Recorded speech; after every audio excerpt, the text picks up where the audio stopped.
On today's episode, we are going to be reading Genesis chapter 32 to Genesis chapter 35. Genesis chapter 32, Jacob fears Esau. Jacob went on his way, and the angels of God met him. And when Jacob saw them, he said, "This is God's camp." So he called the name of that place Mahanaim.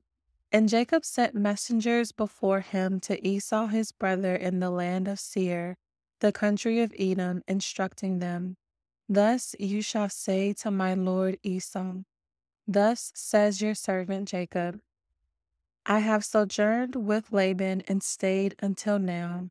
I have oxen, donkeys, flocks, male servants, and female servants. I have sent to my lord in order that I may find favor in your sight." And the messengers returned to Jacob, saying, "We came to your brother Esau, and he is coming to meet you, and there are 400 men with him." Then Jacob was greatly afraid and distressed. He divided the people who were with him, and the flocks and herds and camels into two camps, thinking, "If Esau comes to the one camp and attacks it, then the camp that is left will escape." And Jacob said, "O God of my father Abraham, and God of my father Isaac, O Lord, who said to me, 'Return to your country and to your kindred, that I may do you good,' I am not worthy of the least of all the deeds of steadfast love and all the faithfulness you have shown to your servant.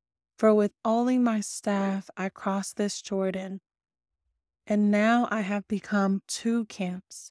Please deliver me from the hand of my brother, from the hand of Esau, for I fear him, that he may come and attack me, the mothers with the children.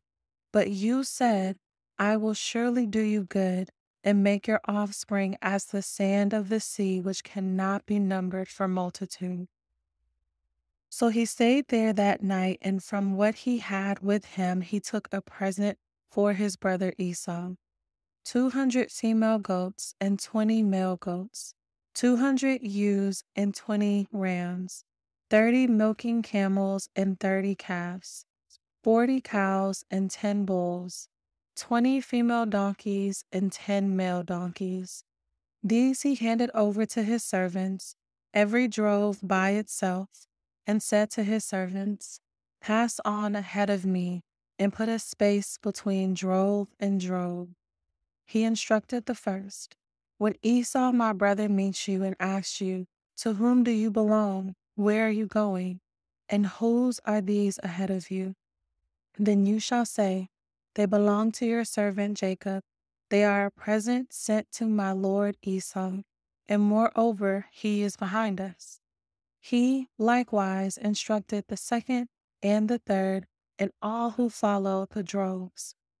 You shall say the same thing to Esau when you find him, and you shall say, "Moreover, your servant Jacob is behind us," for he thought, "I may appease him with the present that goes ahead of me, and afterward I shall see his face. Perhaps he will accept me." So the present passed on ahead of him, and he himself stayed that night in the camp. Jacob wrestles with God. The same night he arose and took his 2 wives, his 2 female servants, and his 11 children, and crossed the ford of the Jabbok. He took them and sent them across the stream and everything else that he had, and Jacob was left alone. And a man wrestled with him until the breaking of the day. When the man saw that he did not prevail against Jacob, he touched his hip socket, and Jacob's hip was put out of joint as he wrestled with him. Then he said, "Let me go, for the day has broken." But Jacob said, "I will not let you go unless you bless me." And he said, "What is your name?" And he said, "Jacob." Then he said, "Your name shall no longer be called Jacob, but Israel, for you have striven with God and with men and have prevailed." Then Jacob asked him, "Please tell me your name." But he said, "Why is it that you ask my name?" And there he blessed him. So Jacob called the name of that place Peniel, saying, "For I have seen God face to face, and yet my life has been delivered." The sun rose upon him, and he passed Penuel, limping because of his hip. Therefore, to this day, the people of Israel do not eat the sinew of the thigh that is on the hip socket, because he touched the socket of Jacob's hip on the sinew of the thigh. I particularly enjoyed verse 6 all the way down to verse 12. I think from a human perspective, the internal struggle that we see Jacob experiencing is something that is universal to the human experience. So we see that where we are currently in Genesis, Jacob is going back to his kindred, back to his country, and he sent messengers ahead of him to go ahead and tell Esau, "Hey, I'm coming back." And so when those messengers return to Jacob, starting in verse 6, we see that Esau is coming to meet Jacob with 400 other men with him. And Jacob in verse 7 is greatly afraid and distressed. And this is where I think it does such an awesome job of really pinpointing how, as humans, we feel when we see a circumstance that doesn't align with what we're expecting. When the messengers came back and told Jacob that his brother was coming with 400 men, Jacob immediately jumped to a conclusion. And you can argue it's a reasonable one. Why would his brother meet him with 400 men? And that elicits a fear and a distress inside of Jacob. And Jacob does what most humans, if not all humans, do when they are greatly afraid and distressed. We try to problem solve. And so, as we continue to read on, he divided the people who were with him and the flocks and herds and camels into two camps. Verse 8, thinking, if Esau comes to one camp and attacks it, then the camp that is left will escape. So, this fear that Jacob feels has pushed him to problem solve on his own. Although we see that Jacob is problem solving on his own, goodness, I love verses 9 through 12, the way that it really walks us through Jacob's mental state. So it starts off in verse 9, where we see that Jacob is saying to God, he's acknowledging God, "You are the father of Abraham, and you are the God of my father. You are the God who said to me, 'Return to your country, to your kindred, that I may do you good.'" I love this because Jacob is standing on a promise, on a word that he got from God. And he starts off his plea with God by simply reminding God, "This is what you said to me. Not only this is what you said to me, this is who you are. You are the God of Abraham, and you are the God of my father Isaac." I love the fact that he states who God is, and then he goes into reminding God of the word that he said. And I think that is so powerful. And that's something that we can all, I think, cling to, is when you have a word from God. That is what you stand on, and that is what you bring back to him. You don't bring back to him things that you wish or things that you were hoping for. You stand on what he told you. We see that in verse 10, Jacob is acknowledging that he's not worthy of any of the deeds of love and faithfulness that God has already shown to him. He acknowledges that I left the Jordan River with nothing, and now I've come back and I have not one but two camps. I have enough to even strategize and make my own plan in case something goes awry. He acknowledges that he's not worthy. And I think that even though God gave him a promise, I love the fact that he's still humble enough, even with his two camps, to say, I still don't deserve your faithfulness and I still do not deserve your love. I think that is amazing. That is so amazing because Jacob isn't getting Jacob again from a character development perspective. This is Jacob. This is so far he's been a trickster. He's been manipulating. He's been human for all intents and purposes. And we see here just the level of humility that he shows when he approaches God. And I love that. So moving forward to verse 11, he then gets into his request. And his request, after he acknowledges who God is, acknowledges that God has been with his people, specifically Abraham and Isaac, acknowledges the promise, acknowledges the fact that he has not been worthy of anything that God has given him up until this point. He goes into his request, which is to deliver him from the hand of Esau because he fears him, that he may come and attack Jacob and the mothers with the children. What a raw and honest request.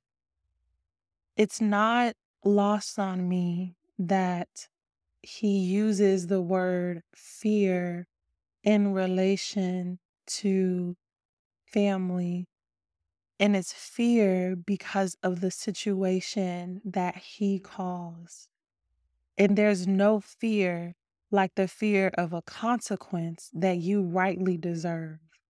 If Esau came and attacked him, for all intents and purposes, you can argue that Esau had the right given everything that Jacob took from him. And from reading so far, chapter 32, it can be inferred that that is where the great distress and fear came from. Because let's not forget, he was sent away because Esau wanted to kill him. And so, as we continue to read on to verse 12, Jacob ends his plea and he says, "But you said, I will surely do you good and make your offspring as the sand of the sea, which cannot be numbered for multitude." I love the fact that he talks about fear, but shifts back into the reminder and the promise that this is what you said to me. This is what you promised me. And even though I'm literally afraid right now, I know that I remember what you promised me. And that sequence, literally from verse 6 all the way down to 12, is really something that stood out to me about this chapter. The way that we can literally walk through this experience and you can see Jacob and you can feel the fear because of all the wrong that he's done. And he's about to come face to face with the result of his actions. And he's asking God for help. He's asking God and going back to the promise that God gave him. And for me, it just reminds me of the numerous times that I personally have said to God, God, I need your help. God, this is a consequence that I may rightly deserve, but I still need your help. I still need your help. And I absolutely love that. As we go throughout the rest of chapter 32, we see Jacob continuing to come up with a plan and, what he's going to do, how he wants his messengers to communicate with Esau from verses 13 all the way down to verse 21. We can see in verse 22 through verse 32 that this is where Jacob wrestles with God, and this is where God changes Jacob's name. This is where he goes from being Jacob to being Israel. And so now let's get into chapter 33. Jacob meets Esau. And Jacob lifted up his eyes and looked, and behold, Esau was coming, and 400 men with him. So he divided the children among Leah and Rachel and the two female servants. And he put the servants with their children in front, then Leah with her children, and Rachel and Joseph last of all. He himself went on before them, bowing himself to the ground 7 times until he came near to his brother. But Esau ran to meet him and embraced him and fell on his neck and kissed him, and they wept. And when Esau lifted up his eyes and saw the women and children, he said, "Who are these with you?" Jacob said, "The children whom God has graciously given your servant." Then the servants drew near, they and their children, and bowed down. Leah likewise and her children drew near and bowed down. And last, Joseph and Rachel drew near, and they bowed down. Esau said, "What do you mean by all this company that I've met?" Jacob answered, "To find favor in the sight of my Lord." But Esau said, "I have enough, my brother. Keep what you have for yourself." Jacob said, "No, please, if I have found favor in your sight, then accept my present from my hand. For I have seen your face, which is like seeing the face of God, and you have accepted me. Please accept my blessing that is brought to you because God has dealt graciously with me and because I have enough." Thus he urged him, and he took it. Then Esau said, "Let us journey on our way, and I will go ahead of you." But Jacob said to him, "My Lord knows that the children are frail, and that the nursing flocks and herds are a care to me.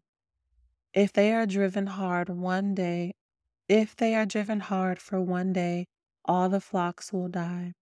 Let my Lord pass on ahead of his servant, and I will lead on slowly, at the pace of the livestock that are ahead of me, and at the pace of the children until I come to my Lord in Seir."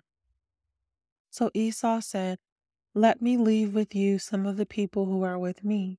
But he said, "What need is there? Let me find favor in the sight of my Lord."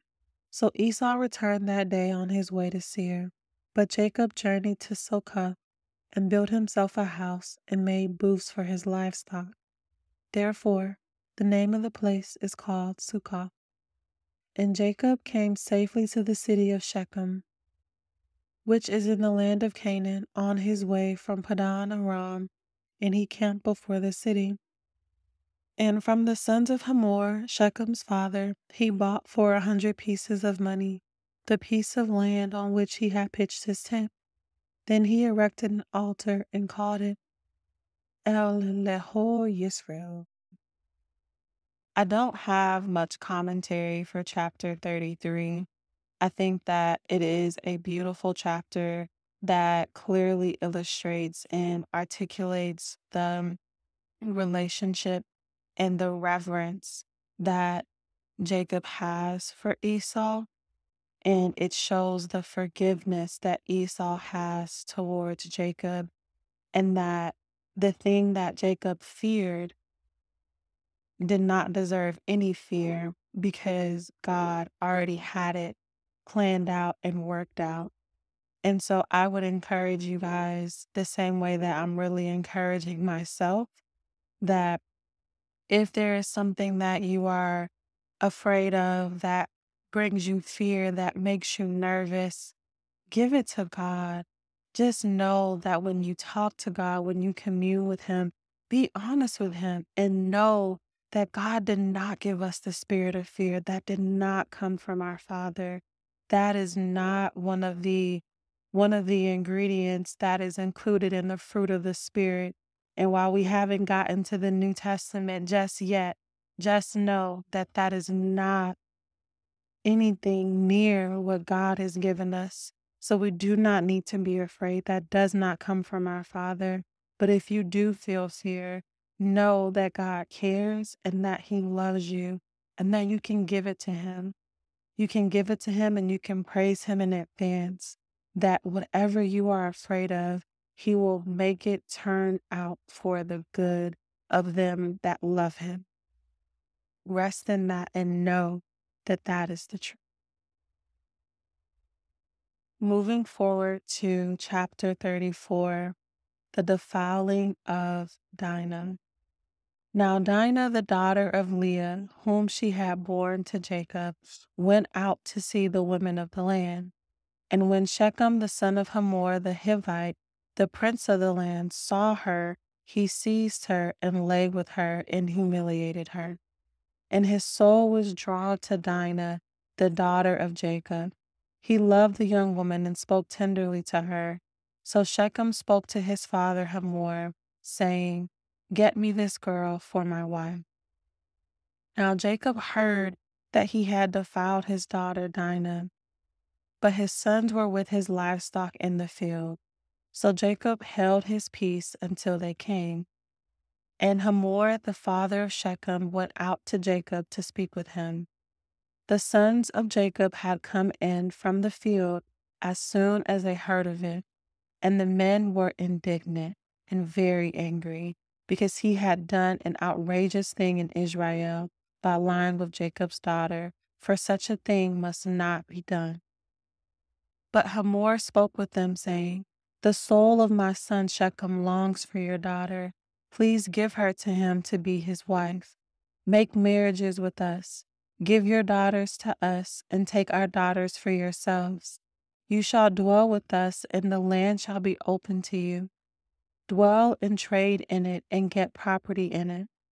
Shechem also said to her father and to her brothers, "Let me find favor in your eyes, and whatever you say to me, I will give. Ask me for as great a bride price and gift as you will, and I will give whatever you say to me. Only give me the young woman to be my wife." The sons of Jacob answered Shechem and his father Hamor deceitfully, because he had defiled their sister Dinah.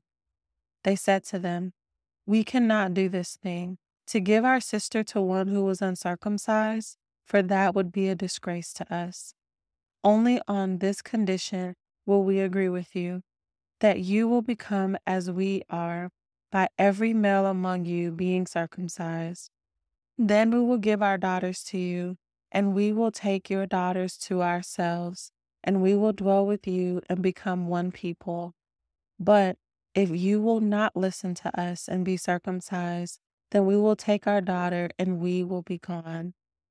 The words pleased Hamor and Hamor's son Shechem, and the young man did not delay to do the thing, because he delighted in Jacob's daughter. Now he was in the most honored of all his father's house. So Hamor and his son Shechem came to the gate of their city and spoke to the men of their city, saying, "These men are at peace with us. Let them dwell in the land and trade in it. For behold, the land is large enough for them. Let us take their daughters as wives, and let us give them our daughters. Only on this condition will the men agree to dwell with us to become one people, when every male among us is circumcised as they are circumcised. Will not their livestock, their property, and all their beasts be ours? Only let us agree with them, and they will dwell with us." And all who went out of the gate of his city listened to Hamor and his son Shechem, and every male was circumcised, all who went out of the gate of his city. On the third day, when they were sore, two of the sons of Jacob, Simeon and Levi, Dinah's brothers, took their swords and came against the city while it felt secure, and killed all the males. They killed Hamor and his son Shechem with the sword, and took Dinah out of Shechem's house and went away. The sons of Jacob came upon the slain and plundered the city, because they had defiled their sister. They took their flocks and their herds, their donkeys, and whatever was in the city and in the field, all their wealth, all their little ones and their wives, all that was in the houses they captured and plundered. Then Jacob said to Simeon and Levi, "You have brought trouble on me by making me stink in the inhabitants of the land, the Canaanites and the Perizzites. My numbers are few, and if they gather themselves against me and attack me, I shall be destroyed, both I and my household." But they said, Should he treat our sister like a prostitute? Chapter 34. This, I will be quite honest. After reading the Bible in 2023 from beginning to end, there are a few chapters like this that truly disturb my soul and make it hard for me to understand why things like this was included in the Bible.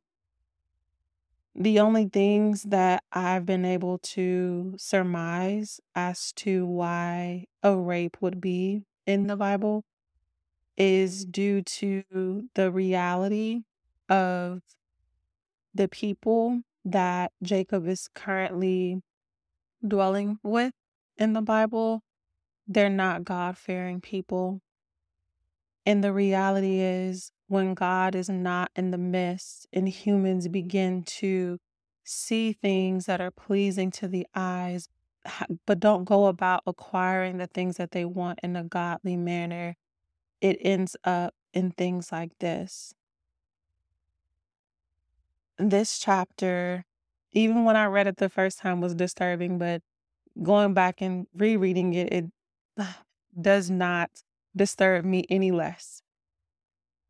The main commentary that I wanted to call out about this chapter was the way that your sickness and your alliance with doing wrong can make you believe that it is a simple thing to mend something like this. So essentially, to articulate that better, because I'm struggling admittedly for the words for this one. Shechem and Hamor believed that all they had to do was come into agreement with Jacob and Jacob's sons that, hey, you guys live in this land. We can give you our daughters for your wives. You can give us your daughters for wives for our people. We can just intermarry and everything is going to be just fine. And they just kind of gloss over the fact that you violated this young woman. And rather than you expressing your affection to her father and talking to her people about, is this even an option for me to pursue a relationship? When you decide to take matters into your own hands as humans, based off of what we read so far in the Bible, we know that our thoughts are inherently evil. And as we've talked about on previous episodes, we have to fight against those innate ungodly desires to ensure that we are always working to be in alignment with the word and the will of God. And so here we see that they just think it's as simple as coming to an agreement about just intermarriage. And it's not that simple. It's not that simple at all. And so we see that, of course, Simeon and Levi are the brothers that are specifically called out that take this situation into their own hands. They say, hey, that's going to work for us. As long as you guys are circumcised like we're circumcised, we can be okay with this agreement. And we see that they took their swords, Simeon and Levi, against the entire city, and they killed all the males, all of them. There is no blast radius for sin and for wrongdoing. And as I continue to read the Bible and I try to be cognizant and intentional in my daily life, that is one thing that I try and am going to continue to try to keep at the forefront of my mind. There is no there is no blast radius for sin. You have men who lived in this city, and I can't say if they were godly or not. I can't speak to that. But you have men who had nothing to do with this, and they lost their lives as well because they were under leadership that was filthy. They were under leadership that had no boundaries. And because they were under that leadership, it says in verse 24, all who went out of the gate of his city listened to Hamor and to his son Shechem, and every male was circumcised. All who went out of the gate of his city. Shechem and Hamor had such influence over the people that they were able to get them all to follow suit, and they all lost their lives. It's this one is a tough chapter and a bit of foreshadowing for those of you guys that have not read the Bible in its entirety for yourself. There are some chapters that are like this that just tell the raw truth about human nature, about what we're capable of, and it's not pretty. I will continue to do my best to provide as much appropriate commentary as possible while still relaying the raw, honest truth of the words that are on the page in front of me. So I hope you guys enjoyed the reading of these chapters, and I will see you guys tomorrow to start off with chapter 35.